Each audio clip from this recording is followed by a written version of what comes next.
And we are live. It's showtime. Hey, everybody. How's it going? I am so excited about today. I've been giving hugs to everybody coming in. Kelsey, hello, hugs. Hugs, hugs, hugs. Dee, Cheryl, Cherry.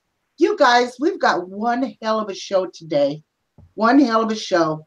And Kelsey, if you look up above at the very beginning, I have got some matter of fact, just let me copy real quick. I will copy and repost these links.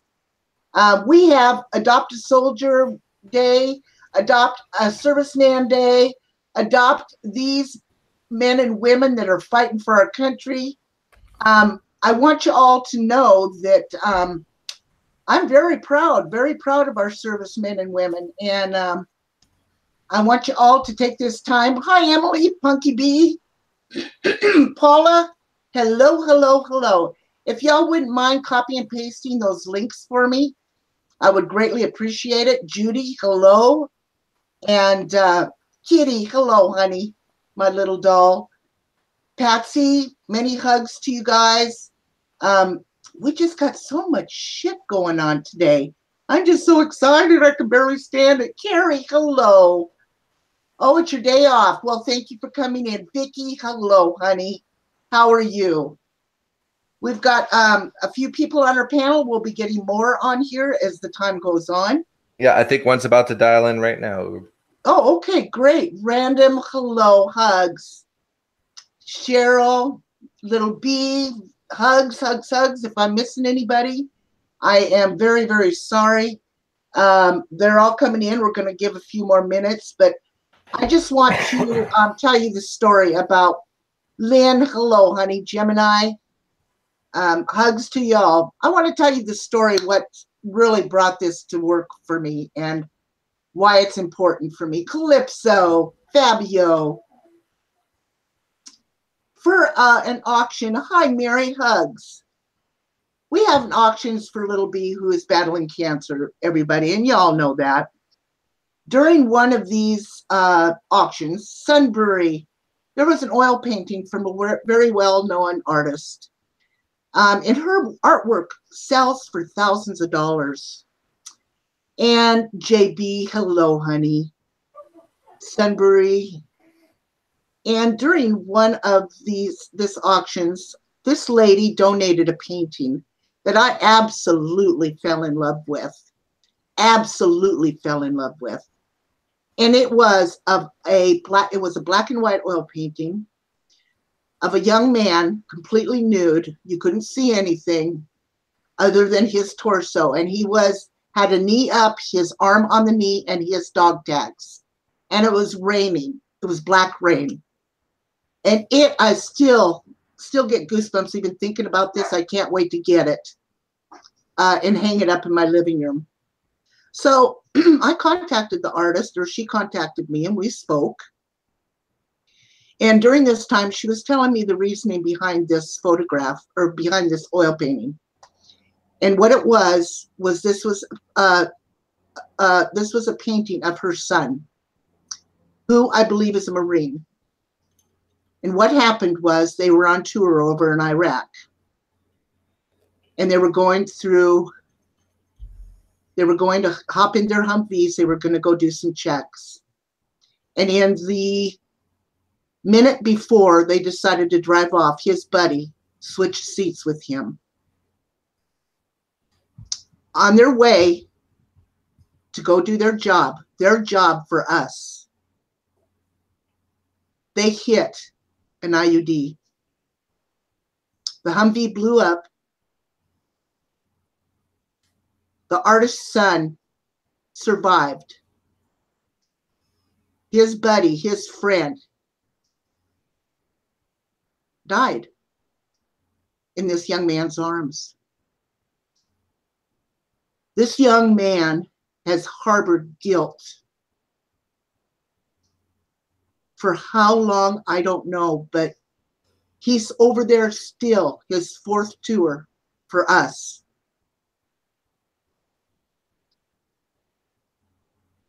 And IED, Paula, sorry. I just want everybody to know how much I appreciate all these servicemen and women that have done this for our country for years. And we need to show them. And that's why we're doing this right now. We need to show them. Yes, brave men and women. Absolutely, JB. Absolutely. Hi, Annette. Cassidy. So, that being said, I want you guys, we're going to be showing links. I want you guys to find a serviceman and woman. Shell, hello, honey. Crystal, and I want you all to show your love to these servicemen and women. Thank you, Paula. IED, improvised explosive device, for those who aren't familiar with the term. So anyway, on our panel, I want to introduce Kathy, who was with the Air Force, and also Angelo, who was in the Army. Both retired. Angelo, take that mic off of mute for me, please. Let's talk, honey. And welcome, Kathy. Thank you. Hello, hello. Thank you again, Kathy, for coming. I appreciate it. So, Angelo, let's talk a little bit about the servicemen and women. And let's talk about Miss Kathy a little bit. You know her better than I do. Okay. Well, with Kathy's permission, I will remind her that her brother sent me a little bio. So I don't know if you want if you want me to read the bio, or do you want to say it yourself? I don't know what he sent you, so I'm interested to hear it. Okay. So Kathy was Air Force nurse and administrator for 23 years. She set up the first HMO-style clinic for the Air Force and was working directly for the commander of the SAC. You're going to have to abbreviate or explain some of these abbreviations for the Air Force because I don't know them all. Well, SAC is Strategic Air Command, first all of right, all. thank you. Yeah. And performed inspections of medical facilities around the country. As a bonus, he told me to ask if you wanted to get your husband on because he did something to do with substance abuse in the Air Force. Actually, my husband was a social actions officer, which deals with substance abuse, equal opportunity, and sexual harassment. And he was in the Air Force for 11 years and an Air Force Academy grad as well. He left the Air Force after 11 years. That would have been about 1980, I want to say 2 or 3, somewhere in there. Excellent. All right. So some of the things we're doing today, which as Uber pointed out, is to pay tribute to our veterans, both retired, active, and wounded, and to see if there are things that we can do as a community of like-minded individuals, whether it's to adopt a soldier, to write letters to deployed soldiers or wounded soldiers, send care packages. What steps can we take as a community to help out soldiers and kind of remind them that we're thinking of them, that we care about them, and that we appreciate the things that they've done from your perspective? Shadow Lover, we're not asking for you to do that, babe, but a letter, one of those links there will give you another link to be able to write a letter or send a care package, honey. So was that question directed at me? Yes. Yeah. Okay. So you're asking, what do you think we can do to help veterans? As a community of the people. Yeah, as the community. Well, this is a YouTube community, but as a community, because not only is this a YouTube community, but we're also connected to people outside of this community. So it can get larger based on kind of a common path, maybe. Like for me, I like the Gold Star program. I like doing the 1 week a year of volunteering to go to DC and be a mentor to children who have lost a parent to combat. So that's something I like to do. Well, I know my neighbor is a Vietnam vet and Agent Orange sufferer as well. And he's extremely active with helping the vets. At least once a year through the National Guard, he helps to set up programs like health screenings and providing services for not only veterans, but also their families as well. And so I would suggest that people, wherever they're at, check out the National Guard, the armories, even at, any place that has any kind of a service-connected organization, and find out what kind of connections and services they already offer, and then see if they can't partner with them. That would be a good first start. Yeah, like the VFWs and the Legions Yes. too, right? Yeah. Yep, exactly. Well, now, Kathy, we talked a little bit before we went on air. Can you talk about, you were talking about Vietnam vets. If there's any Vietnam vets in the crowd here, could you punch a 1 in the chat, please, for me? You were talking about the Vietnam vets and prisoners of war after they were released.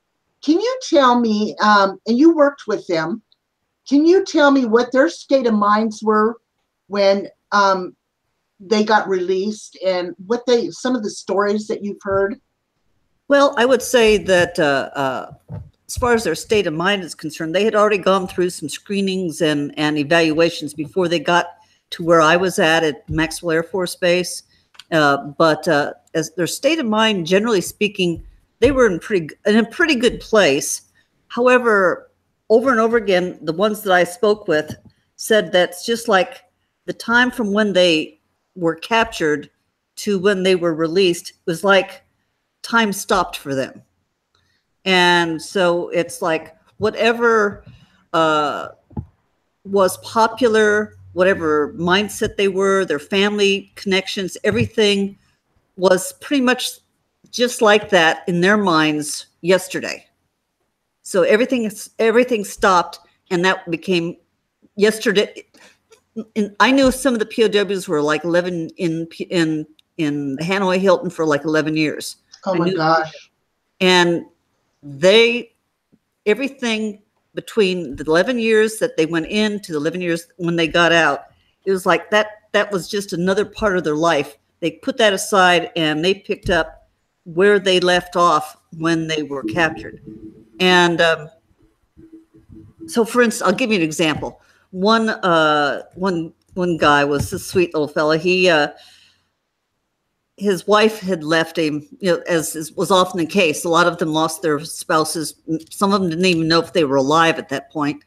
But others, they went on with their lives after years and years and years of waiting. And so he was going out on his first date. And his mother had brought his clothes that she had stored away from when he was captured, which was, I don't think he was one of the longer ones. It was like 9 years for him, something like that. But so she had brought all the clothes that she still had stored away for him. And he put those on.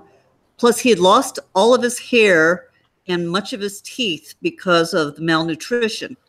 And so he'd gotten a toupee, and he comes up and he's got himself all dressed in this frankly hideous plaid jacket and a big bow tie and his toupee that was very obviously a toupee.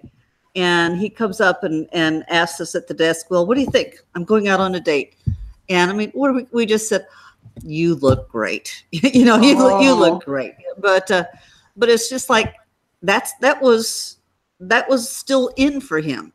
I frankly dated a couple POWs, and one night I was going out with one of the POWs, and we're going down the road, and Sonny and Cher came on, and they were singing something very popular, and I'm saying, oh, I love that song. And he goes, who are they? It was like, oh my word. No, Sonny and Cher. But I mean, they became popular after he went in, and he had no idea who they were. And he says, my favorite's Frank Sinatra. And so it's like they were in a time warp. Maybe that's the best way to describe it. They were in a time warp. And so everything that existed prior to their capture was still very real. Part of that was because that was what they lived over and over in their mind. They had to live in their minds because of the drudgery of just being in prison year after year after year. So they just relived every single minute of what happened to them, their lives before they got captured. So it was very real to them, even after all those years. I'm just kind of rambling, but no, that's good. I'm wanting you to. Yeah, it's exactly what people need to hear. It's those historical lessons and information that kind of give us a reminder of just how much sacrifice these soldiers gave. Well, I'll tell you another story too that the guys told me. Prior to there was, I don't know, it was not common knowledge, but there was an escape, successful escape from Hanoi Hilton, and that was very, very rare. And somebody escaped.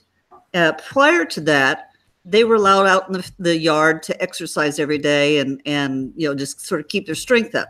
Once that person escaped, they stopped all exercise, and because they didn't want them to be strong enough to run away.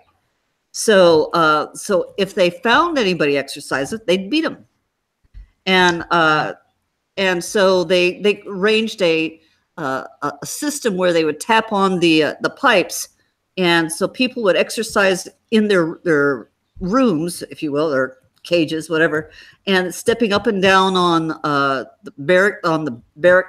bunks they were on, and doing push-ups, that sort of thing. And if a guard was coming up, they'd tap on the pipes and let everybody know, stop what you're doing because there's a guard coming.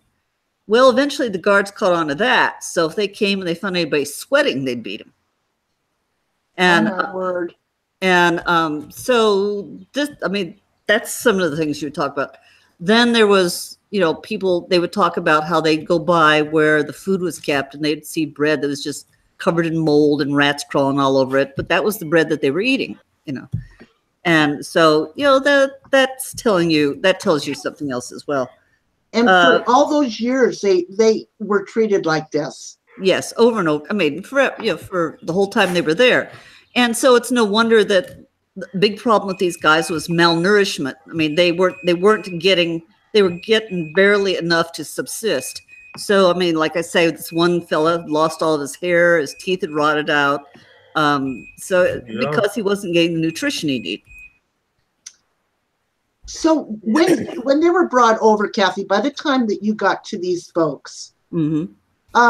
You said something about having to debrief them and get them ready to go back into society. Yes, that was not me, though. But I mean, my question is, what do you have to do to debrief these people? I mean, how can you do that after all these years of them being like that? I guess I'm completely oblivious to this. Well, I was not in the room. That was not, so I can't tell you exactly what was being talked about. I can tell you that they were instructed not to talk to the staff in the hospital. But I can tell you, I was working the night shift the whole time. And I can tell you if they couldn't sleep, they talked. They talked. Right. But also quite a few of them didn't spend the night in the hospital. If they had family members, they had lodging set up for them, and they would go to the barracks or the temporary quarters and be with their families at night, and then they'd come back to the hospital during the day for debriefings. Right. Oh my gosh. My gosh. Well, that's completely, I mean, it's horrific. I just can't imagine the people that you saw and dealt with, and those poor people, the poor service people that went through Vietnam, which was, in my opinion, one of the worst wars we ever had. Mm-hmm. And what they dealt with for all those years being captive. Well, I would certainly, you certainly get no argument from me. I came into the Air Force in '73, so we were talking the tail end of Vietnam, but it was enough to learn quite a bit, especially during that time when the POWs came over. Right. I remember I had my charge nurse for that ward was a nurse in Vietnam. She flew aerovacs missions in and out of Vietnam. And one time we were walking across the parking lot to go someplace, and a car backfired. And she was a little bit behind me, and I turned around and she wasn't there. And I looked down, she had fallen to the ground automatically when she heard the backfiring, because she was still used to hearing shots and explosions and what have you. And what I think is a shame is that our servicemen and women are still suffering to this day. We've got veterans out there on the streets that aren't getting help. Right. and it breaks my heart. Absolutely. Mm-hmm. Welcome to the panel, Steve-O. Hello, Levy. Hi, honey. Name, Anyone rank, rank, and serial number, Irish. Well, we were talking about the Vietnam War. My father was involved in the Vietnam War for 2 years, and he was in the army. And back then they called it shell shock versus PTSD. But as a child, me specifically, he didn't like to talk about anything.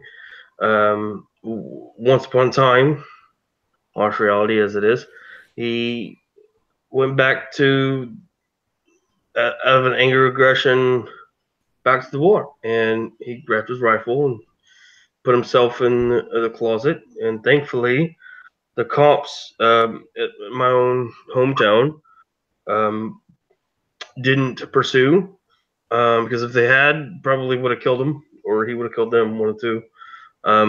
But or his friend called him out for some coffee, which kind of brought him back too. And I wasn't there, I was already pulled from the scene at that point in time.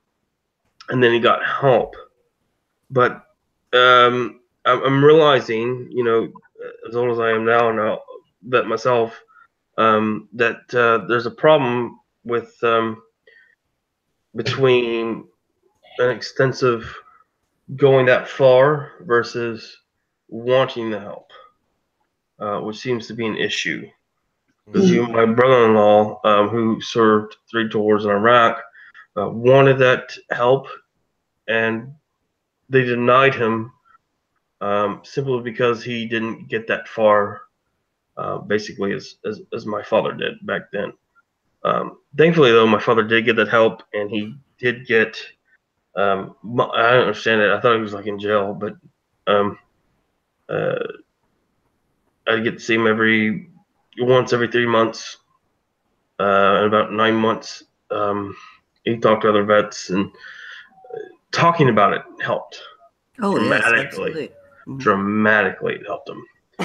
And he also got models and leatherworking and stuff that I've seen now, currently, in my own VA area. They have an outsource for other vets that just, if you want to do leatherworking, or you want to make a model, or you want to do this, you get that. And that's a new thing that I've seen happen this year.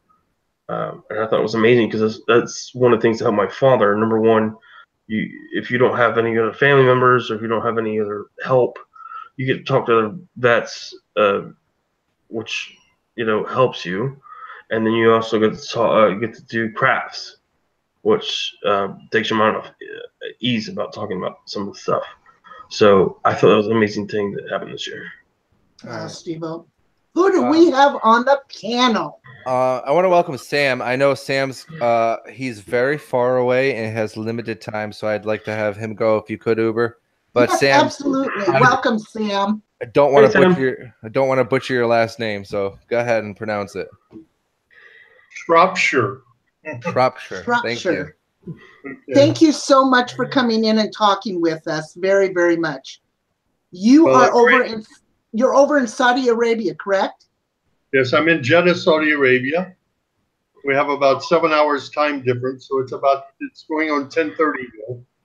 Oh my goodness. And I'm glad to see Angelo. I haven't seen him in a long time. Sam, it's great to see you, man. For those who don't know, I met Sam at the beginning of my advocacy for persons with disabilities at Fort Belvoir, Virginia. He is a very much a part of my family as anybody can be for a guy that grew up in group homes. And he's an important part of my life and my son's life as far as fighting for people's rights and stuff. But he's a great man to have in your corner if you ever need anything. So go ahead, Sam. Well, it's glad to be. Please give my love to your family. I will. I miss them all, and I hope to be in New York soon. I'll be I've got a 3-month speaking tour coming up beginning June 20th. We'll be Sweet. going throughout Europe, all the way to Shropshire County, England. Ooh. Wow, congratulations. Yeah, the first Shropshire that came to the United States was James Shropshire. He settled in Maryland in 14, let me get this right, 1465. That was a long time ago when, Wow. when the colonies were first established. But so we'll be going through Europe to Shropshire County, then we're traveling all the way to South Africa.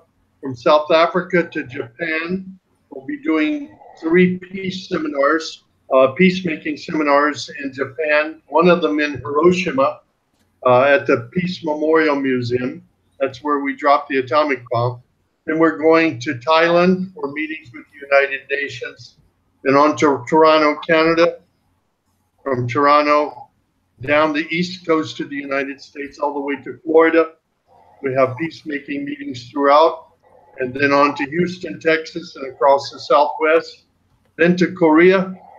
We'll be at the DMZ and working in meetings in Seoul and Incheon. And then going to Burma. This is where Christian and Muslim groups are being terribly persecuted. We'll be meeting with our leaders of each group in or Myanmar, it's now called. So we've got 3 months of straight traveling and speaking coming up. But I'm getting too old for this. I'm 70 years old now. But I'm Wow, not. you look great. Let's get to the point here. We're talking about veterans. And it was my great honor and privilege to meet Angelo about, when was that? That was around 2009, 2010. Yeah. And it was my great privilege. You and your wife, I was going through a time of testing in my own life, a real time of depression. And I had run for mayor of Annapolis. In the midst of that campaign, I got slaughtered. And politics in America is vicious. It's very personal. And I'm so grateful to God that He brought me into the middle of the deserts here, where it was a real life-changing experience, where I've been working with Muslims and organizing Muslim Voice for Peace and Reconciliation, an international peacemaking group to help train de-radicalized Muslim youth and to help train them throughout the world to be peacemakers in the order of Martin Luther King or Nelson Mandela or Mahatma Gandhi. And the program is growing. Wow. That's awesome.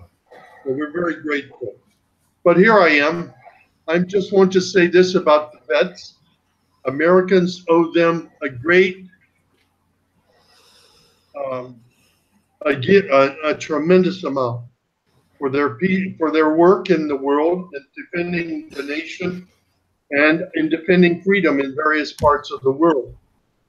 I haven't agreed with all the wars and why they were fought, but these are our vets, and they answer the call.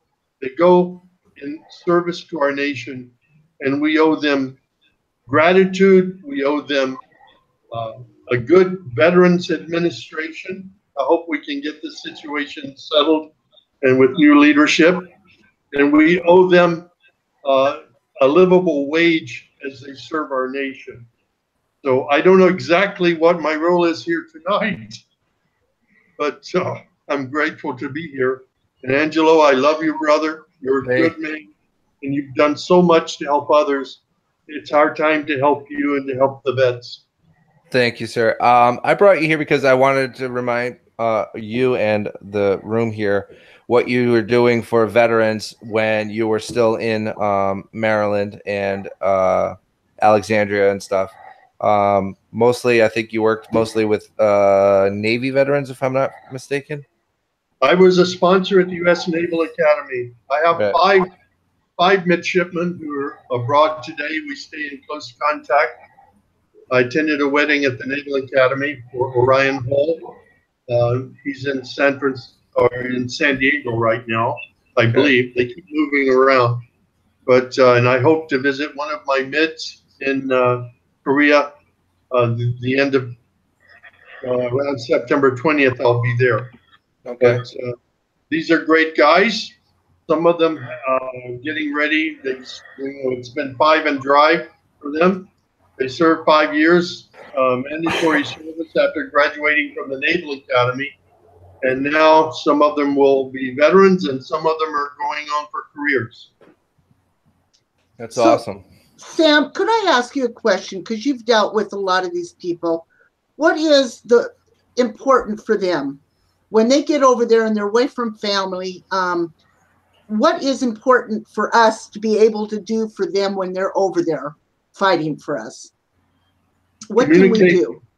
Communication. We have social media at our disposal now. We can join together anywhere in the world just as we are right now. But if you know someone in the service, communicate. Letter writing is good, but there's also social media now. Everybody's in touch. It's just a matter of picking up your phone and clicking in a few spaces. It's important to stay in touch. I think the suicide rate amongst American veterans it's disproportional to the population suicide rate. War has tremendous effects on people's lives. When you see death and dying constantly in battle, it affects your mind. And there's one thing I've learned from working with Angelo. It's the need of our own veterans. He's been telling me about the problems they face. Is the need of our veterans to have good medical care, but also good mental care, because they've experienced so much duress and they're called to do things that are sometimes beyond imagination. So we got to stay in touch, and we can hug them by phone. We can hug them through social media. And it's the hugs that count. Absolutely. I have a question for you, Sam. Well, anybody on the panel. Let me find it. Calypso would like to know, question for the panel. What are the important things I can put in a box for my soldier I adopted? Ooh. Believe it or not, reading material, writing and drawing material, food from home, cookies, crackers, chips, drinks. Don't have anything in there though that's going to melt in severe weather though. Yeah. Don't send chocolate. Don't send chocolate. I also would recommend socks. It's hard to get really good socks at the BXs or PXs. So socks is a good one as well. There you go, guys. Sam, I know you were very busy, and I know you're doing great things for yourself and for Muslims and Christians around the world. So I greatly appreciate you taking time. Thank you so much, Sam. I'm glad to be here, and you make sure that you hug every member of your family for me, because they were there for me when I was going through a difficult time myself. Yeah. Let me just before you go, I'll give a little backstory on that. So while we were fighting for the right to have service dogs in schools, Sam was going through a trying time. He needed some money, had some issues with a lawyer, and my son, I think he was 10 or 11 at the time. Yeah. He went into his room and disappeared while we're having a conversation with Sam, who came forward to help us in our fight, and gave him all the money that he had, which was $1.50 or something, to give to his lawyer. And that actually, I think, opened your lawyer's heart. Yeah. And I mean, my son is a far better man than I'll ever be. I hope to be as good as him someday. He is truly a man with a great soul and a great heart, and served a great purpose. And we went on to I think we placed. I know you left before then, Sam, but we ended up placing 4 dogs that we funded and paid for ourselves. Yeah. Yeah, your campaign for service was incredible. And dogs are great therapy, not just as assistants for the veterans, but they're also good for therapy, mental therapy. Oh yes. Dogs love to be hugged, and they hug back. They also provide valuable services that they did for your son. Um, they can be trained. My daughter has a service dog right now. My daughter suffers from schizophrenia, and that dog is her lifeline to reality. So that dog's trained to do everything. You can't get in the car without if you don't have your seatbelt fastened, the dog lets you know. This is amazing, just amazing that you've all come on today. We just, like I said, everybody in the room that I've missed, we are talking about our veterans, our active duty soldiers and servicemen and women. And we want to make sure that we show them how much love and how supportive we can be to them. I encourage each and every one of you to go to those links that are in the room and find a soldier, find a serviceman or woman, and talk to them. Get a hold of them. Make sure that you let them know how appreciative and how much you love them for doing what they're doing for our country. For you. And it's easy to do. Right here on Facebook Messenger, we can be in contact with all of our vets. Amazing, Sam. Amazing. Sam, the organization that you work for, are there needs that you need or that the organization needs, like paper, pens, plastic, pencils, things like that to help spread your message and share your knowledge? Not at this point. Right now, we moved from, I'm speaking in churches, Jewish synagogues, public forums. We're working with members of parliament in South Africa and Japan and with the U.S. Congress. Our mission primarily is in speaking and providing information so that people can make, so that people can be encouraged in the peacemaking process. Love it. That's awesome. Absolutely. What we need right now are plane tickets. So we're working on that over here, and we're doing online fundraising at our website. You can read about our work at that's MVPR. That's M for Mary, V for Victor, P Paul R Roger.org. Send that to me. Send that to me on Facebook too, Sam, so I can share it. MVR.org. Yes. Okay. If you click on that, you'll see our meetings recently in Pakistan and Germany, and but pray for this big trip coming up. It's going to be exhausting, and I've got a lot of young people to help me along the way. We're going to be carrying stuff and we're organizing forums and seminars that we'll be conducting in 16 countries. Wow. You're still doing great stuff, Sam. I'm so proud of you, man. Well, I've got a lot of people here that keep me moving. Good for you. Thank you so much.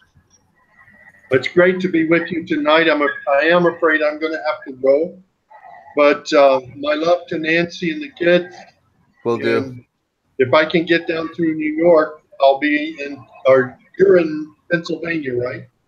Let me know the time frame, because I bounce between Virginia and New York depending on what month we're in. Okay. If we decide to drive from Toronto down to Washington, D.C., then I'll be sure to be in touch with you by phone so we can stop and visit. All right. Sounds like a plan. Okay. God bless you all. Thank you, Sam. God bless you. Bye-bye. Thank you.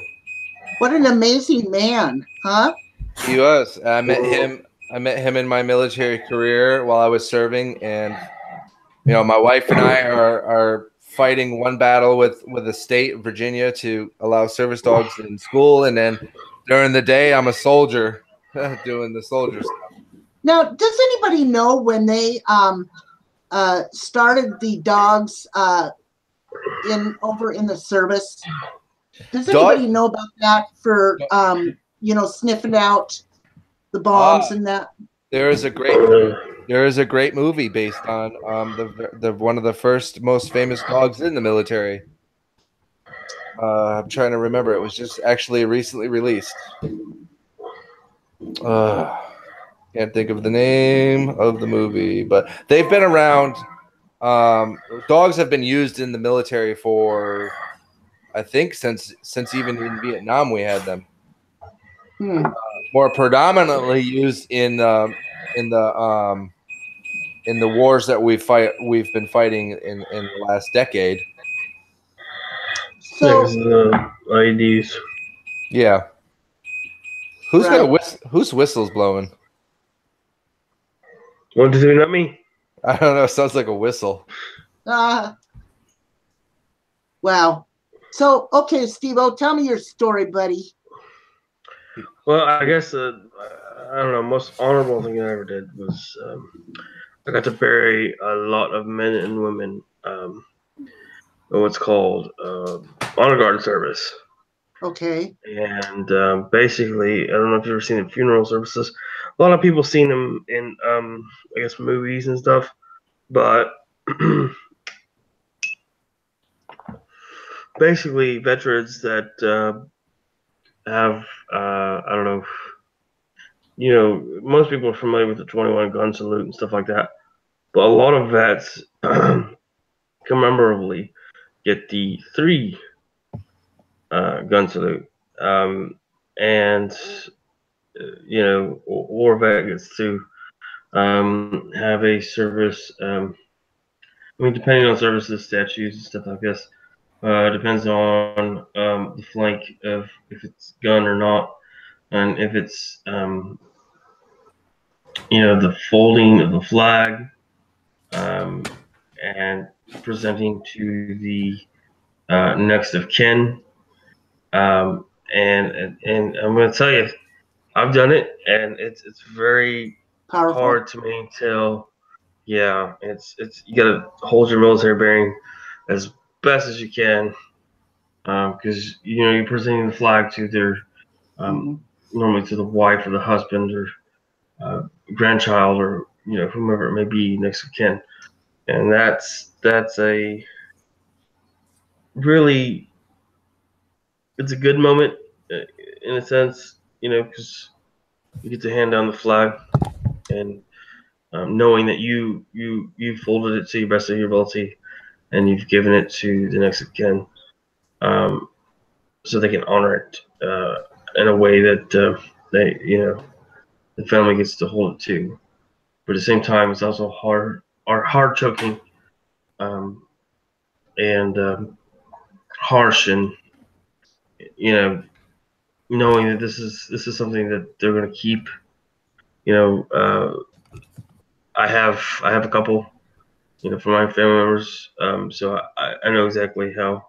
My dad's as well, so I know how difficult it can be to get off. But last rites and stuff like that are carrying, fold flagging, and giving are amazing moments as far as giving honors to fallens, and I've done so for a while. Steve-O, my stepfather was a U.S. Marine, very proud U.S. Marine. And when he passed away, I've got pictures of it. He had the full-fledged honors when he passed away. And to watch those Marines stand at his gravesite on their, they were actually had their toes on the ledge. And to keep a stout face on them. And I looked at every one of them, and they were so, it gives me chills just to think about it. If nobody has ever seen that before, you need to look it up and watch it. A serviceman's funeral. Or woman's funeral. It is the most astonishing thing you've ever seen, and powerful. The respect.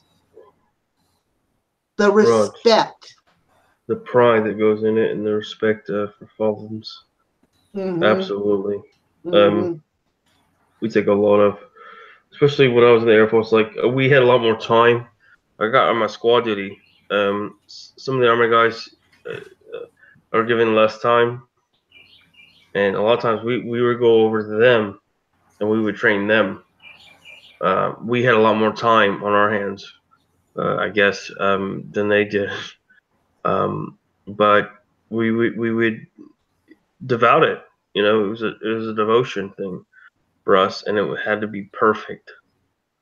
Um, Foot had to be in sync. Slightly off, you were wrong. We would do it over and over and over and over and over again. You know what I mean, kind of thing. Right. And to make sure it was like perfection. It's the most beautiful thing I've ever seen. And you know, the sad part about it is it took someone dying to serve our country. Right. You know, it's amazing.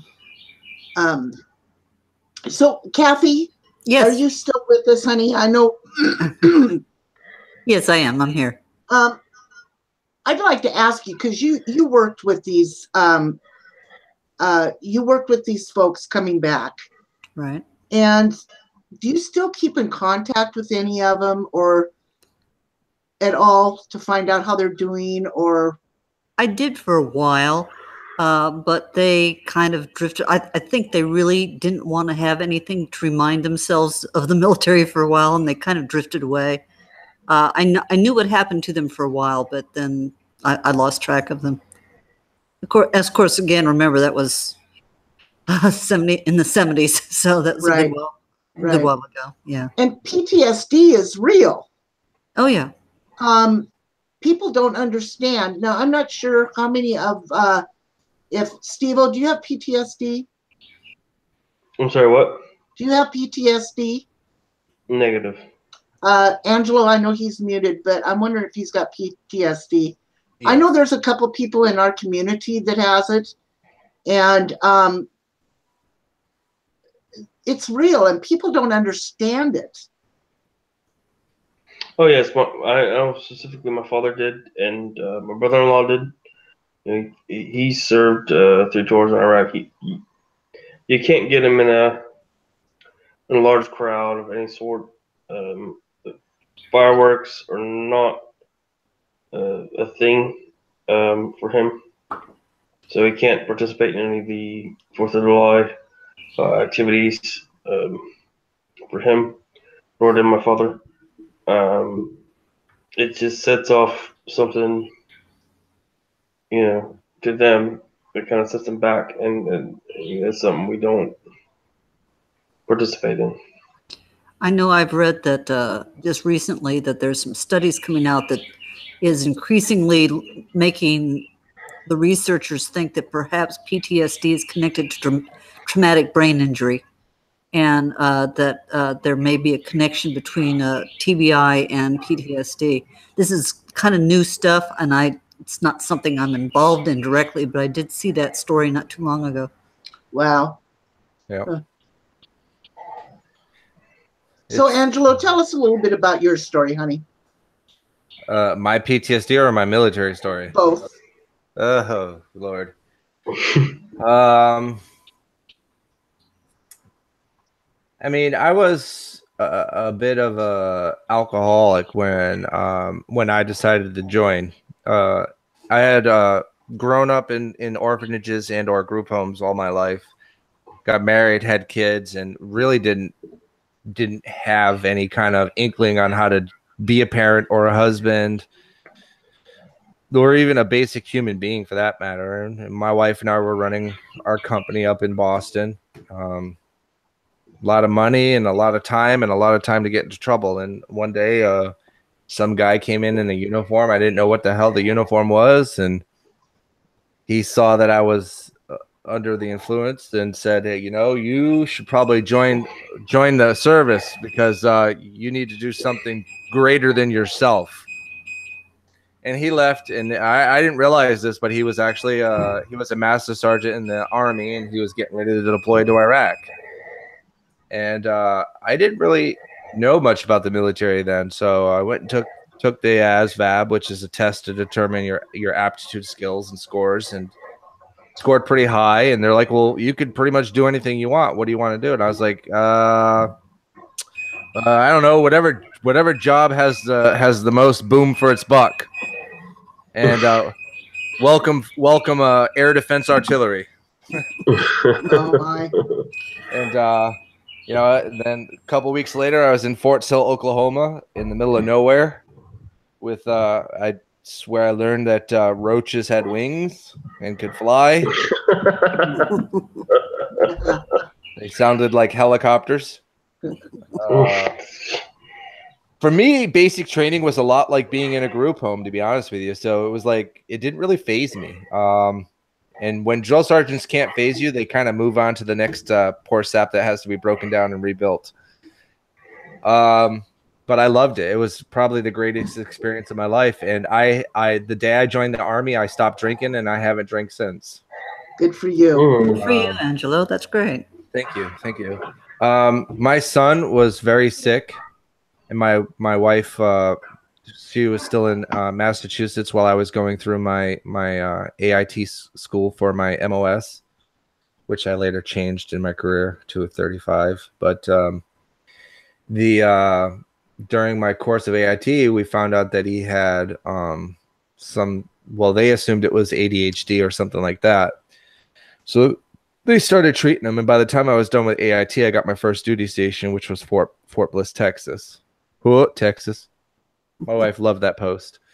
And I think it was there. I'm not sure. She'll probably correct me later, but I think it was there that he was diagnosed with epilepsy. He started coming home from school with bruises, and the school was telling us he wasn't paying attention or he was walking into things, and we couldn't figure it out. So they ended up doing a study on him, and they found out he had, at this time, it was just classified as epilepsy. Well, they put him on those medicines, and here I am being a soldier. So I do my soldier stuff. The wife does the wife stuff, which is taking care of the kids while I soldier. And occasionally I had to take time out of work to, escort or drive to different appointments or whatever. From there, they were getting ready to do a rotation in Korea, and I got PCS'd out to Fort Drum, New York. I loved Fort Drum, New York. It was it's one of the most deployed infantry units in the U.S. Army. Have a lot of great history around them. So if you guys ever want to actually support a soldier in a post, Fort Drum is something I would definitely recommend. It's a great post to support. I think my son was finally diagnosed correctly, and we ended up getting PCS to Fort Bragg, where I met some really great leadership. The thing about being a soldier and being a parent is it differs depending on who your command unit is, your command structure. Now, in Fort Drum, I was an E5 sitting in an E6 slot. In Fort Bragg, I was an E5 sitting in an E7 slot.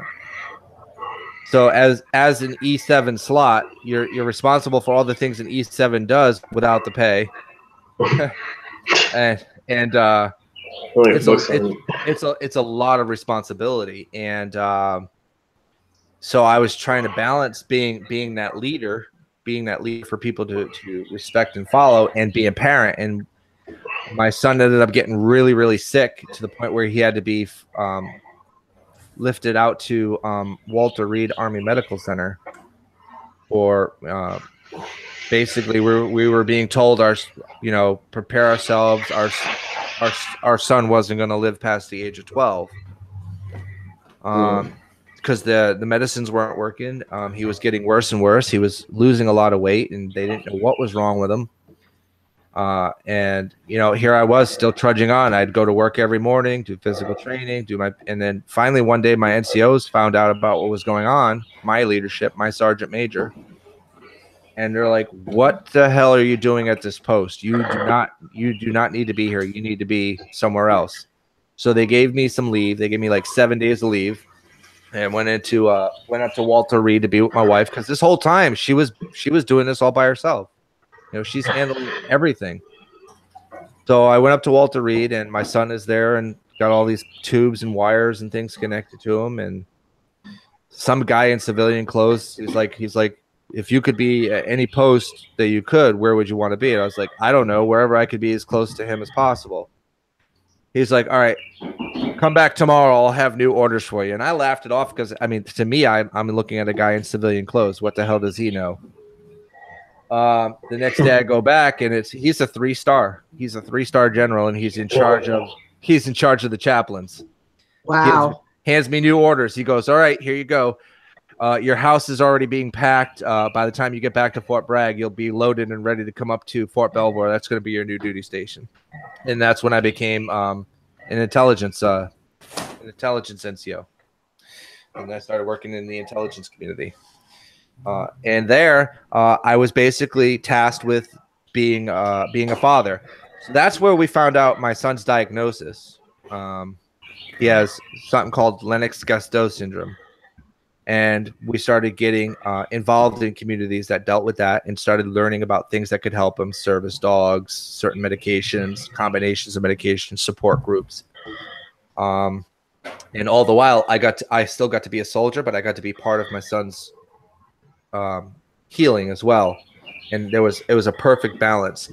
And that unit there, I was an E5 sitting in an E8 slot. So I reported directly to the commander and the first sergeant and gave briefings to general officers. You know, we gave briefings to Congress. We gave briefings to the president when he came. And it was a really 35 mics. yeah. It was a great experience. You know, you got to meet a lot of powerful people that have a lot of influence in the community of military service. I helped one of my guests that I was trying to get on, but she wasn't able to get here today. We co-wrote with another editor an article about finances in the military. A lot of people don't realize this. So when I joined the military, my wife and I went from making around, I don't know who that is with the ice.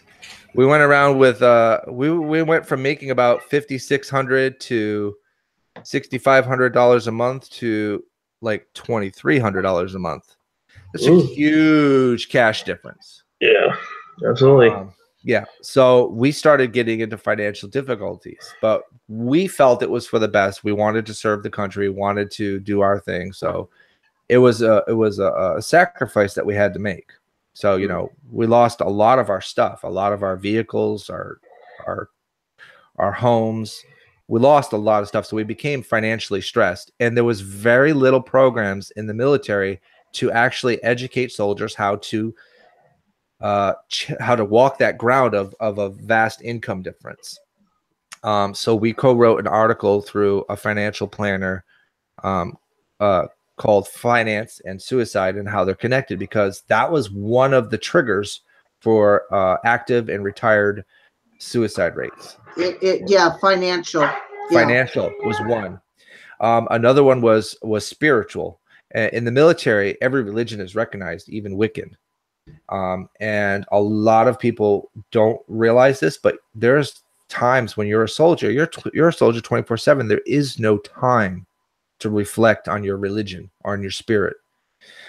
So you lose that focus, and that's another core block or wall or defense, as you will, to preventing suicide. And the third was family.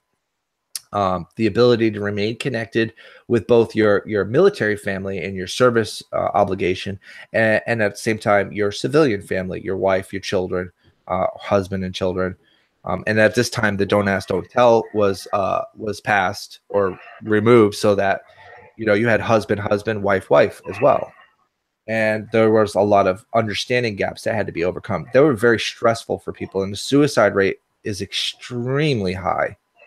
And I made friends with a lady by the name of Kim Ruako. For those who don't know Kim Ruako, please visit her site at the TAPS.org, TAPS.org. It's the Tragedy Assistance Program for Survivors.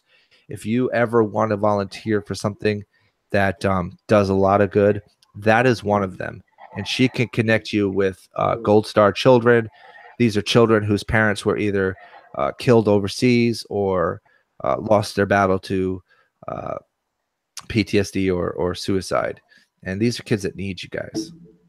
Very, That's very what great. I don't think people understand, Angela, when not only our servicemen and women are serving the country, but their spouses and their children are doing it also.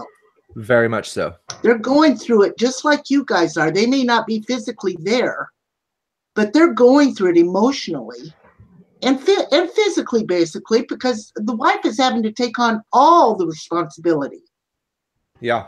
The spouse typically becomes the mom and the dad.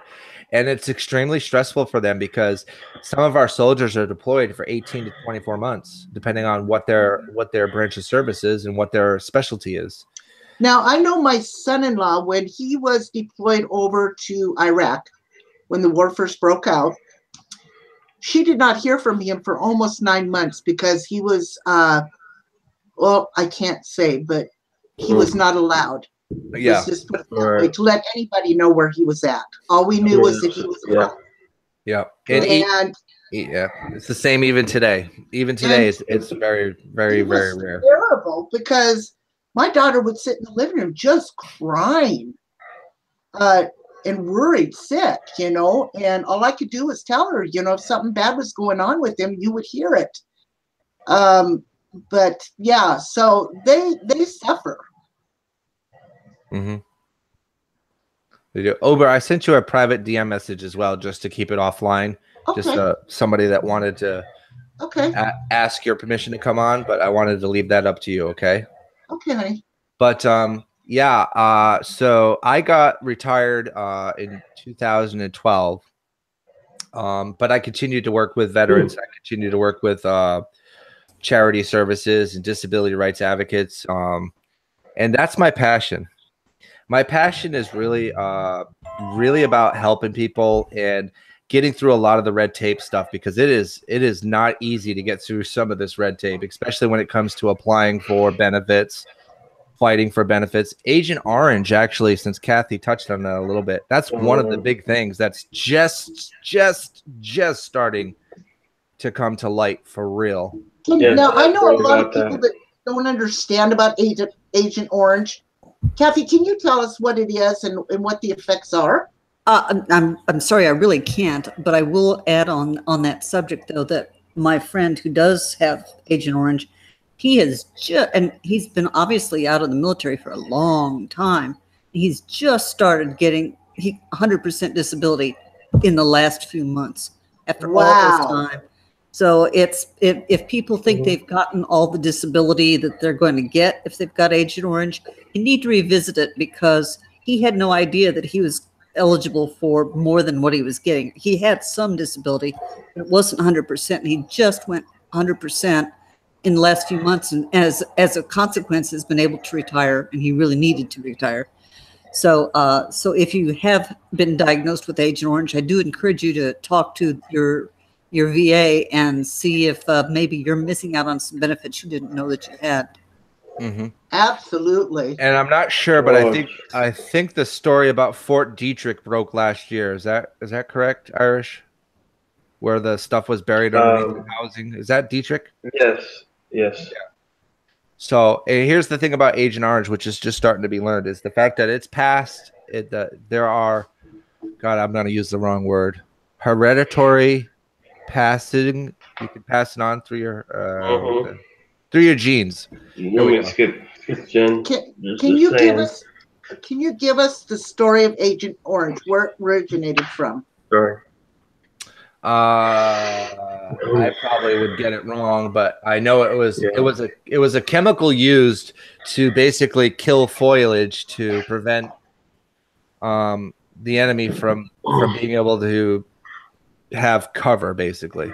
And that was in Vietnam. I think you're basically right on that, Angela. Raj, that was in Vietnam. Right. What people are realizing, like, for instance, the lady that I got my house from, her husband, I hate using this term, but her husband was on a ship. Its sole purpose was recovery, if that tells you guys anything. Wow. And you're recovering human remains that are covered in Agent Orange. So what's happened? I'm sorry, Steve-O. Go ahead. I'm sorry, babe. I'm just saying, they're saying it skips a generation, but there's no proof of that just yet. They're still, they don't know if it's possible or not. It's possible. Just, yeah.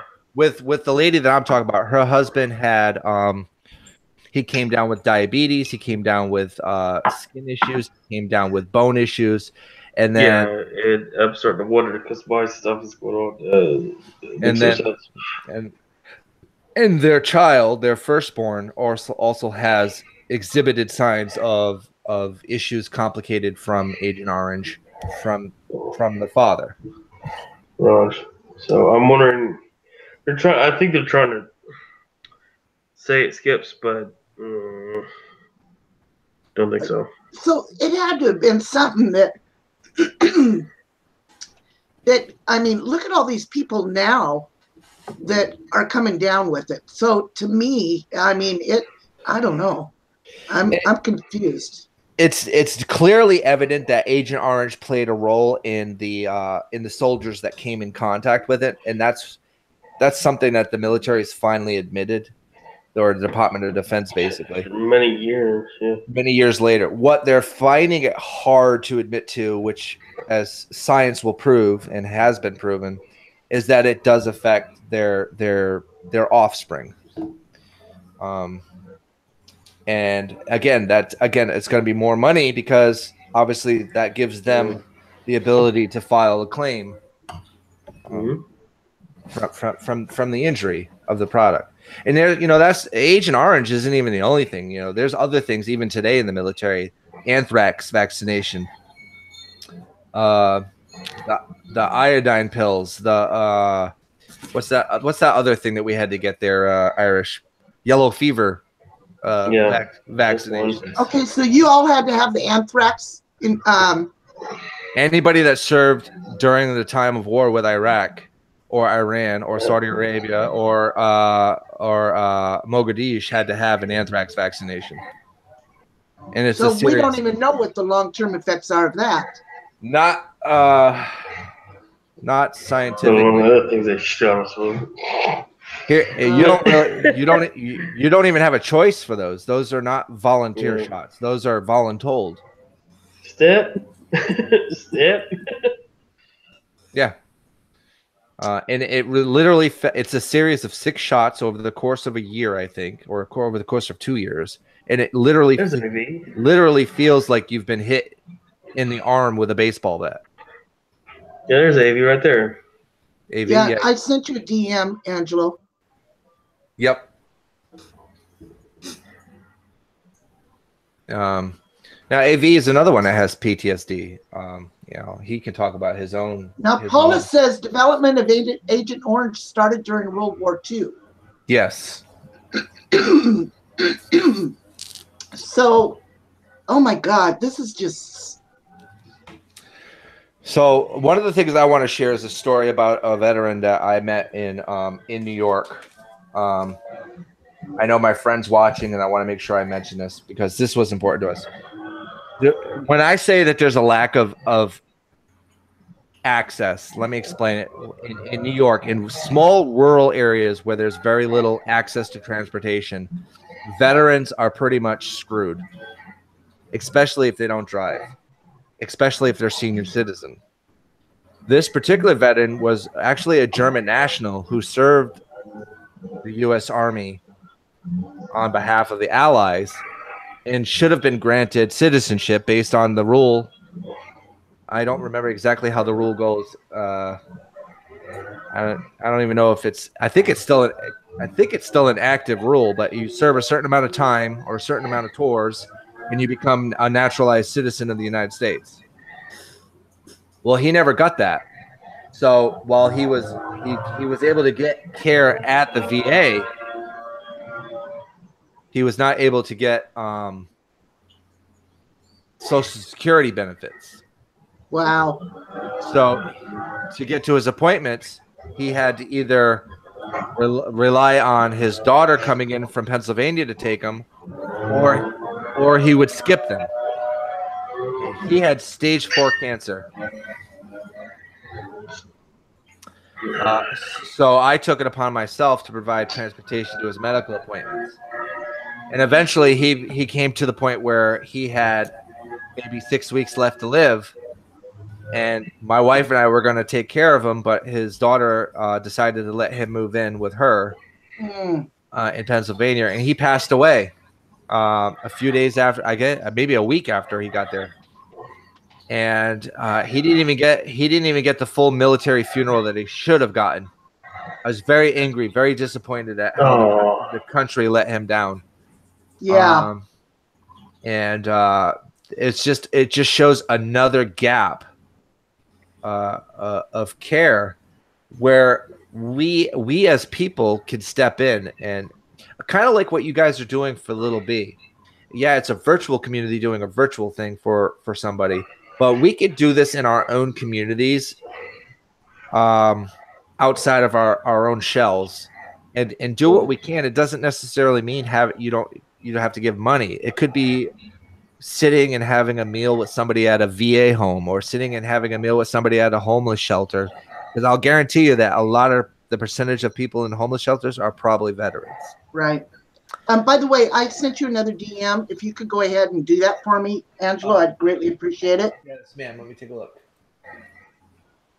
Also, I'd just like to say, I got a message from a newly found E7 friend of mine when I was in the military. Just make that rank, and he says hello to you all. Much love. Oh, congratulations. Master Sergeant Blanchard. Wow, congratulations. Yes, congratulations. Oh, and okay, so I'm not saying that. Thank you, B. I appreciate that, but I'm not saying it for thank yous. I'm saying it because I think it's important. First of all, I'm very proud of my service, and I know I talk about it a lot because I'm proud of what I've done. I'm proud of the contacts I've made. I'm proud of the people I've met along the way, because it allows me to do so much more for a larger portion of people. It's something to be proud of. So I do kind of toot my horn. You got to remember that our service is the largest volunteer service in the nation, in the world, actually. So once again, people, let's just remember our soldiers. Let's remember how important it is to show them some love, to show them how much we care for them and how much we appreciate everything that they're doing for us and for our country. It's very important. These veterans, these people that are in service now, that are fighting for our country, our retired vets, we need to show our support, everybody. Please, please. Now, you know, they need us. They need us just like we've needed them. They need us. Please, please, let's do that for them. Get those links and follow through. And thank you to Paula W. for posting about the K9 stuff, because K9 soldiers, they're often kind of forgotten by us civilian folk. It's important to remember them too. They serve, and these soldiers have very, very, very strong relationships with their K9 partners. Now, Kathy, you are since retired, correct? Oh, she's muted. She might be muted. Yeah, she's muted. You have to unmute, Kathy. Microphone, top of your page, center left. Yeah, Penny. I mean, it's just so important that we remember these people. And, you know, like Steve-O and Angelo coming on, I want to thank you so much for coming on. And, it was an honor. And for, you know, your service. I mean, sometimes it's so overlooked. It's overlooked a lot. The PTSD, the homeless,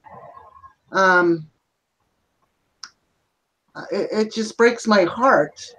So one of my Canadian soldier friends reminded me to remind people about our joint service partners, Canada, Australia, yeah, and that we both our organizations have wounded warrior clinics. There is one at Fort Belvoir that receives more than happily will receive letters. Another organization that you can support is called the USO. They're very popular. A lot of people know what they do. Yeah, Gary, Wounded Warriors, absolutely. Gary Sinise is a huge supporter of the Wounded Warriors. Yeah. So, Steve-O, when you were talking about your service for when you would go out to bury a serviceman or woman, can you tell me how many hours did you guys actually practice this and keep up with it? We practice about 8 to 10 hours a day. Are you serious? Dead serious. I Oh got my pulled, word. like I wasn't even my unit anymore, like my squad. You know, I wasn't in it no more. It was dedicated for going over and over and over again. Oh, thank you so much. That is the most beautiful thing. How did you keep from getting emotionally involved? Military bearing, I guess. Right. A little hard. Not gonna lie, a little hard. Yeah. But you know, I'd want, you know, I guess for me anyway. I don't know about the other guys, but for me, I kept thinking of, you know, my dad didn't pass that back then, but I thought, you know, how beautiful would it be to give to someone without losing your bearing, to give the gift of the flag as best you could, Right. for their honor. Well, Because it's hard to choke up because there's like a whole list of things you have to say. And each service is different, but we all have there's like a set list you have to say when you're handing over the flag, and it's a high priority that you keep bearing and keep it cool. And right. as hard as it is seeing them cry and choke up, they appreciate it. They really do. Hang on just a minute. You guys talk amongst yourselves here a minute. I think we got, Sure. let me pull up. I think I might have a problem with letting this person on because he may be, no, he's not blocked. He's in my chat. Clearly not blocked. No, he's not blocked. He's in my chat. Okay, never mind. My bad.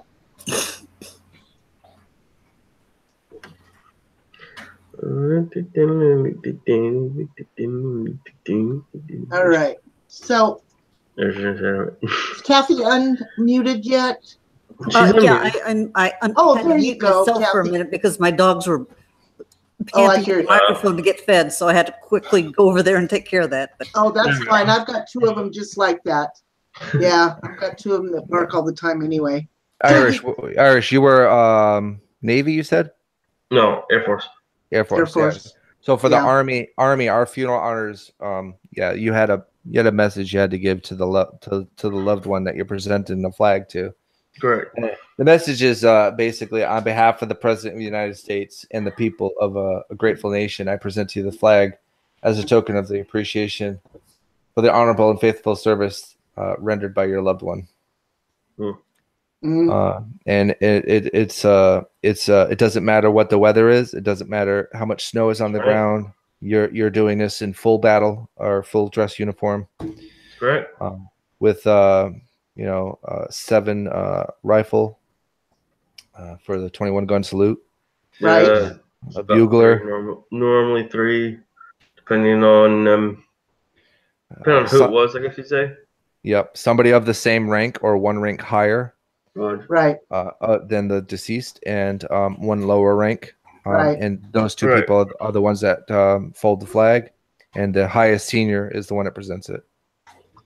You know what, guys? If you would excuse me for just a minute, because I'm going to lose my shit on somebody in the chat. Okay. So, Cattle Snob. Fair enough. How dare you come in here when we are doing something that is fought for your country and act like a fucking idiot. Who in the hell do you think you are coming in here and talking about a veteran like that? Shame on you. And now you know why I have her running this, Kathy. I'm telling you what, I'm going to hunt you down like the dog you are. I'm going to find out who you are. Shame on you. Okay, I'm sorry. I had to say it. I can't do this. Hey, AV. Hey, my brother. You're muted, buddy. You're muted. Sorry, Kathy. You got to see the Uber come out. I've had a few commanders like that, so I appreciate that. I think we all have, Kathy. Yeah. Hey, AV, how you doing? Happy birthday. Oh, I can't hear you, bud. Yeah, I see your mouth moving. Can't hear you though. Mouth moving, but no voice. Double check the cog. What about There now? is a God. Yeah, There is a God. there you go. There you go. All right. There you go. Sorry about that. Thank you, Yeah. Uber, and I appreciate that, and I hope you're doing all right yourself. Doing good. Doing good. That's good. I want to start with, first of all, what branch of the service were you in, honey? Army. Army? Okay. Yeah. And I know you suffer from PTSD, correct? Moderate PTSD, yes. Okay. Well, tell me your story, would you please? From basic to end of service, or just whatever. Somewhere in the middle, I guess. Yeah, somewhere in the middle, honey. 9 years like that. Yeah. I don't know if I want to open up about certain topics yet, but You're fine. You don't have to. I just got done doing that today anyways. It was a wreck over there trying to get my meds changed and stuff. I had to go through the 90-minute questionnaire that they want to ask you. Right. So I'll make it short. I joined in 2004, went to basic at Benning, went to AIT at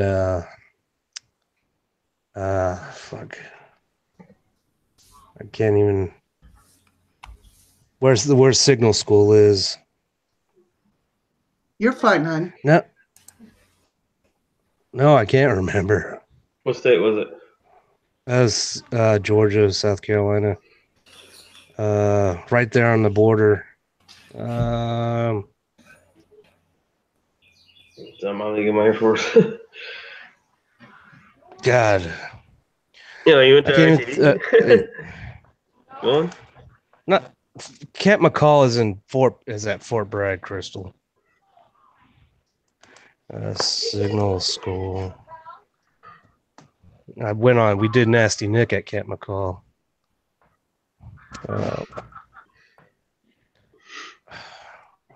I can't remember. Gordon, that's what it was. Fort Gordon. I went to AIT in Gordon, then went to Bragg, and did 2 tours of duty to Iraq while at Bragg. Wow. And went to Schofield Barracks in Hawaii.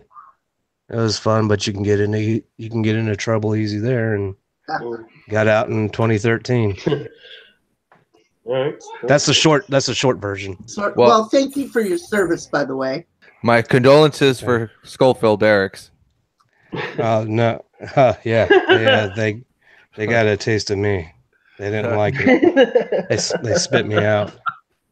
Now I wasn't actually on Schofield Barracks, so where we were at, where our battalion was, it was on Helamana, which is a little ways away up the hill, going towards what they call North Shore on the island of Oahu, and that's where we were at. And it was just like mainly a military housing community with one like actual battalion-sized building, which actually served double as barracks. So it was barracks and offices in the same thing. AV, I'm going to ask you a couple questions, and you don't have to answer them if you don't want to, honey. And I understand. But when you were over in Iraq, you did 2 tours. Yep.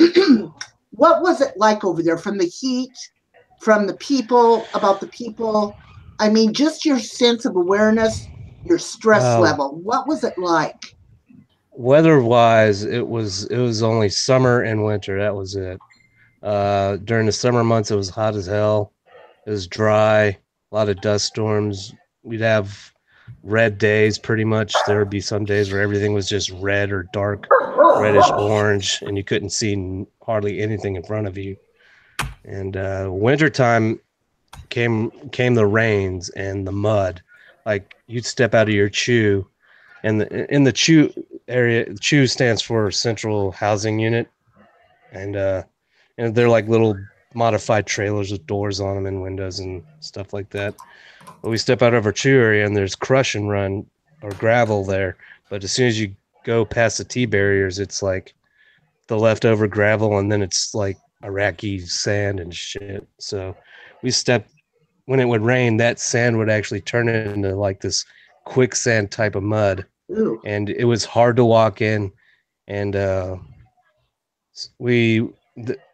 I'm actually more or less talking about my second deployment, but that was the same way for my first deployment too. And I tell you what, some of those little Nissan buses that they have over there and those little Toyota trucks don't really do well in that mud, especially if they're just stay parked there while it rains, and they really don't do well. Right. So what were the we've had people to like? push them I mean, out. I know that you've I know that you've had A lot of the I'm sorry, go ahead. Yeah, well, the people, a lot of them were glad that we were there. Well, I wouldn't say a lot of them. Some of them were glad there. A lot of them felt was there. They understood why we were there, but they didn't really want us there because they felt as if we were meddling in something concerning us. But at the same time, you got to think that Saddam Hussein was pretty much running Iraq with an iron hand. He was a fucking crazy ass dictator, and then you had to worry about Osama bin Laden running fucking ISIS and all that shit. So you were over there during the time And- Osama bin Laden was Still alive. Yeah, I was there from 04 to 05 for my first deployment. Second deployment was from 07 to 09. okay. Oh, So first one was 12 months, second one was about 14, 15 months. so your height of awareness when you were over there had to have been pretty high. Your stress Yeah. level. Where we were at my first deployment, we were at Balad, and that place is getting mortared on the regular daily still. And yeah, God I mean, almighty. they weren't really coordinated shots. They were just random orders that would hit wherever. They weren't really trying to, I don't know if they were actually trying to hit anything, but they would just land in random places. They didn't really have any clue as to what to hit for. And we actually had a close call with one of my friends. One mortar landed like 50 meters from his from the communications van that we had. Oh my God. And yeah, that scared him pretty good. Well, yeah, I imagine. I can't imagine because I've not been there, so I can't imagine. But what you guys went through over there is just amazing. And I mean, it's not all bad, but there a lot of the stressors is just being away from the family. It's the unknown, and also, like, of course, you got the added stressors of, am I gonna? Well, that's part of the unknown. Is, am I gonna die today, or am I going to live to see tomorrow? Is a mortar going to hit where we're at, where we're located, and they had like little concrete barriers and stuff everywhere. Anytime the alarms went off and you had to go full battle rattle and go hide under one of those things. But not to interrupt you, AV, but I wanted to also point out the distinct difference. There are different types of veterans. AV is a combat veteran, which is not the same as me. I am just a veteran, disabled veteran, but veteran nonetheless. But there are things that he's gone through and experienced that are different than what I've gone through and experienced. And exactly. this war in Iraq I didn't is different. I didn't expect actual, combat at first hand like that, but as far as dealing with incoming mortars and shit. Yeah, combat vet, dude. You're still a combat vet. You're a combat vet, bro. Yeah. Yeah, he was in the war. Yep, absolutely. Now, it's not to discount, other service levels. I mean, everybody played an important role in the war, but it's important to understand that this war is not the same as some other wars that we fought. I mean, the enemy is sending in women and children to take out fobs. Yeah. And it does take a toll on your mind. Yeah, I had a couple of friends that pulled a gate guard. Yes, that means I did not. That means I did not deploy to a combat zone, Stephanie. I deployed to green zones. Okay, I'm sorry, AV. Go ahead, honey. I think he might have lost the internet.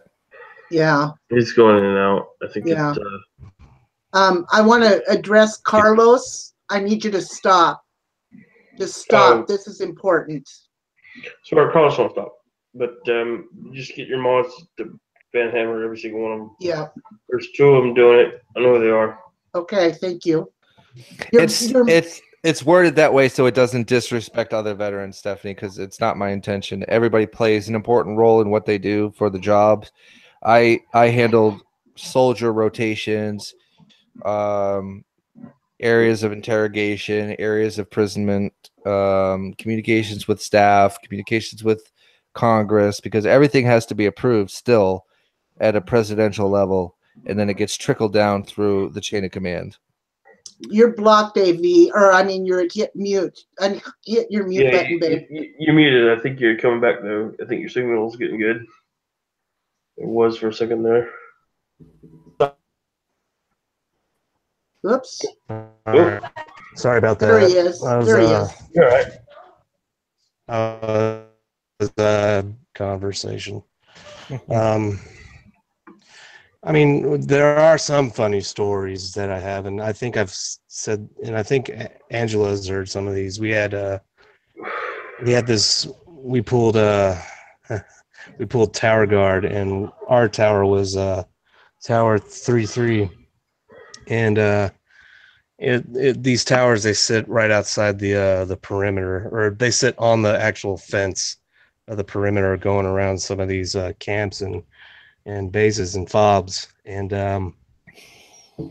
we had this one guy who would always show up and give us the middle finger, and he'd say, "Fuck you, American, fuck you, American." And we would always go, "What the fuck is this dude's problem?" So eventually one day we were up there. I was up there with another guy, and we had enough of seeing this guy coming up to us, giving us the middle finger. And we took the safeties off, and we actually pointed our rifles at him, and we were showing force. We were putting on a show of force, and letting him know that he needs to stop that shit, or we're gonna start popping warning shots off at his ass, because we had enough. Every day he would do this shit to us, and we got tired of it. And he was like, "Okay, I go home," and so he goes back home, and then like a couple of weeks later, I get put on back on rotation for tower guard. So we go back out there, me and another guy, and we're like, we see him walking right. We see him walking right back there.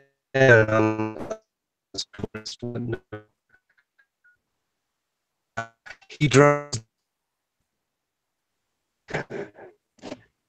And he's a shit right there in the little irrigation canal going around the field.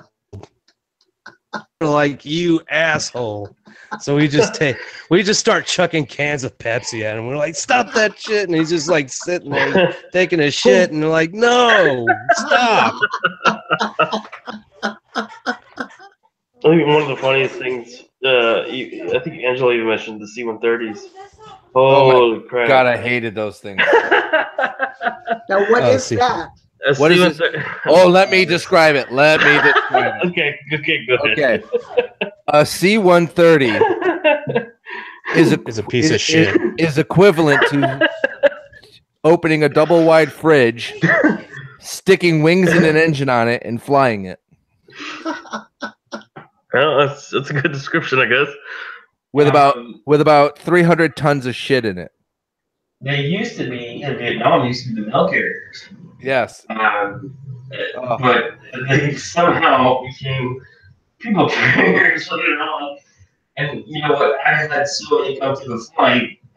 They always broke down. Like I don't even know why it's still in service. Like they break down all the freaking time. It seems that the cost of this shit is way beyond our means. I don't know why they're still in service. I honestly don't. The only thing worse than the C-130 are these Ospreys that they still keep trying to use.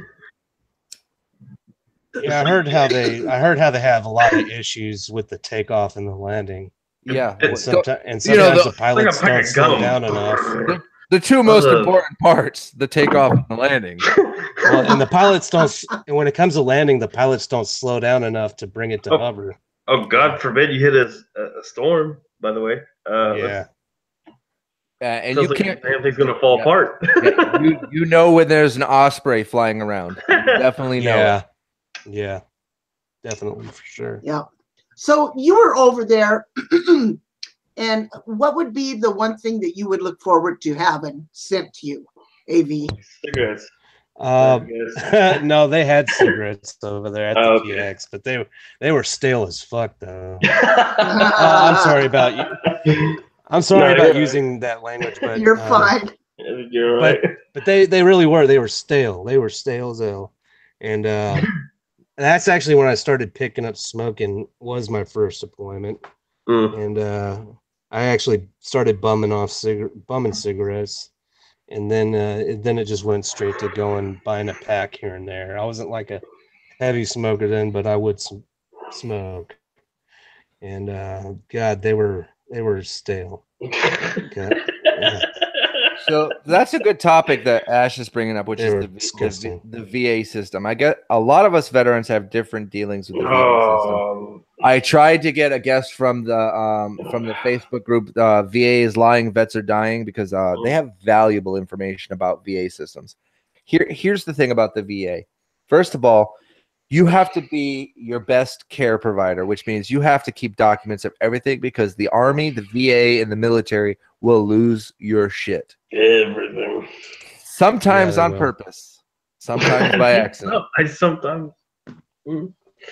If you don't keep copies of your stuff and you don't know your own rights and your own needs and your own dues, what's owed you, they will take full advantage of you, and that has been my experience with the VA system. Wow. Why they don't have take things away, but slow to give it back. Why they don't have a disabled veteran in charge of that is beyond me. In the transition between, they used to always keep everything on file. You get, your gigantic file record versus now on discs and stuff. They're trying to do transition, but still, obviously, you still have to keep record of your own stuff. If you guys want to watch a good movie that has a good representation of what the VA is like, I urge you to watch a movie called Article 99. The VA system is very much still the same way, just more sophisticated at it. That's all. I do know my father used to work the file records, and oh my God, it was like 1992 typings of the computer systems they had. They were so far behind the times. I was CRT monitors and stuff. Yeah, I was flabbergasted. I'm like, wait a minute, it's like 2000. What? You know, Why?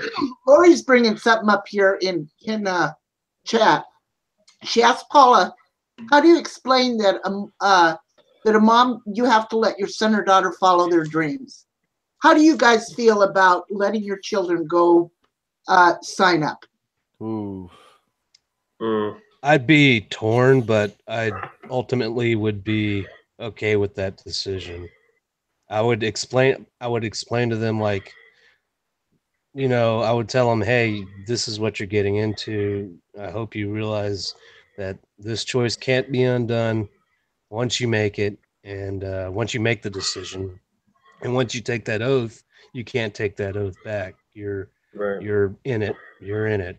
So, out of Great curiosity, advice. wait a minute. Out of curiosity, Avi, did you get that talk? no, I didn't. Yeah, me either. Okay, just curious. I didn't get the talk. I got the talk from the guy that adopted me and became my father when I was a man. He adopted me at 18 years old, and this guy's been my father since then. And I got the talk because he hates anything government. But for my children, now my last duty station was a MACOM unit, so we were responsible for everything from the Department of the Army down. Every single unit, 10th Mountain, we were responsible for everything. That's a lot of information and responsibility, and you see a lot of stuff. I saw how women were treated. I saw how gays were treated in the military. I saw how blacks were treated in the military. There is a huge disconnect even to this day, and I don't care what anybody says about the treatment of women, blacks, and gays in the military, Yeah, even to this day. Well, there's a lot of still camaraderie as well. They have to work twice as hard, have to prove twice as much, and be twice as fast. You're right. And the guy that I spoke to, I know where he's from here in Texas. I know where the small town here in Texas, I'm not going to say it, but I know the small town he grew up in, specifically, ironically enough. And he just made his master, his E7. So, props to the guy. The guy's brilliant. Yeah, and it's important to understand in the military, and I think in almost all the branches, once you hit E6 and up, it's politics, everything. Yep. Oh yeah, the guy's a smart guy, and it's who you know. Wow, your guys' stories are amazing. I know I've talked to Angelo about his service, and I haven't really spoke with AV at all or Steve-O about theirs. Go ahead. Just listening to what you guys have gone through is amazing. I don't think I could stand next to a coffin and bury somebody, and I don't think I could go over and do what you did, AV. I couldn't do it. I couldn't do it. And my heart really is out to you guys, and thank you so much. Thank you for having us on. Yeah. Nancy's just pointed out something that's important too. I don't know if you ever experienced it. AV, were you married when you were serving? Yes. Irish, were you married when you were serving? Aye. What's that? Aye. Yes. Okay. Spouses aren't treated the same, especially when you're doing your soldier stuff. We had a commander, and you have them every once in a while. Never served as an NCO. He straight out of the academy as an officer, and he told my wife point blank one day that her husband was a soldier, and his job was to the troops, and it was her fault if our kids were having health issues. Oh my gosh. Oh Jesus. This is a guy that had no kids of his own. This is a I would have guy. lost strength that very day. I would. Well, I would have lost all military bearing. I had just made sergeant. I had just made sergeant. He was a captain. Now I'm sitting in an E8 slot in. Oh, he's only a cap. Okay. 6 years later, he came to Fort Belvoir, and I outranked him by position, and he was still a captain. Oh, he didn't even move up ranks. Jesus. Oh, I want to add something about the. Hold on, let me unplug my phone. So, never been more thankful in my life to not see somebody promoted. Grandeur.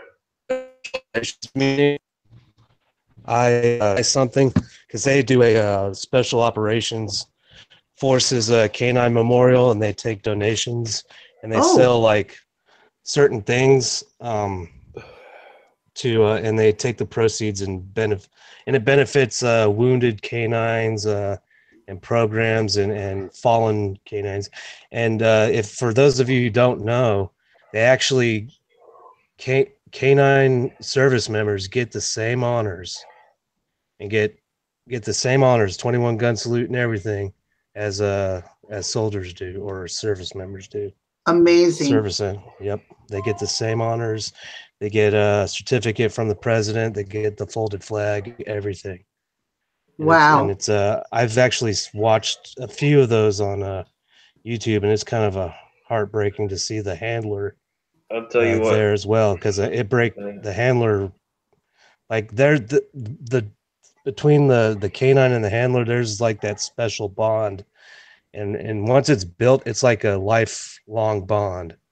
Ooh, it's like another soldier, Yeah, the handler does not see a dog; they see a soldier. Right. Yep, exactly. Amazing. But if you guys, I see links, but if you want to look that up, it's what's it called, baby?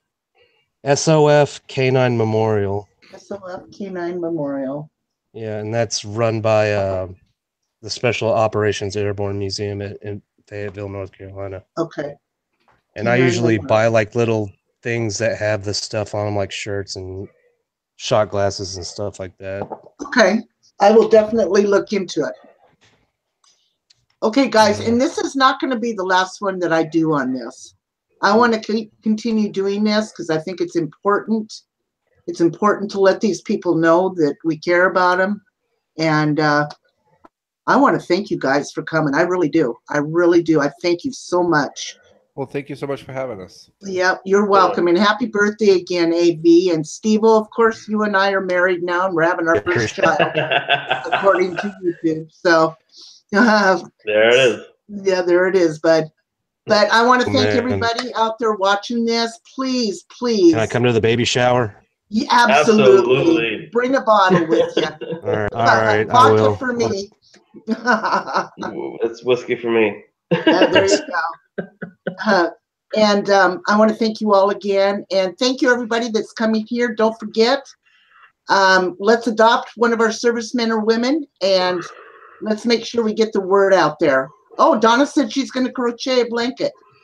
Wow. Awesome. Everybody's saying handmade. Guys. Handmade items are, and to go back to answer your question real quick. Yes.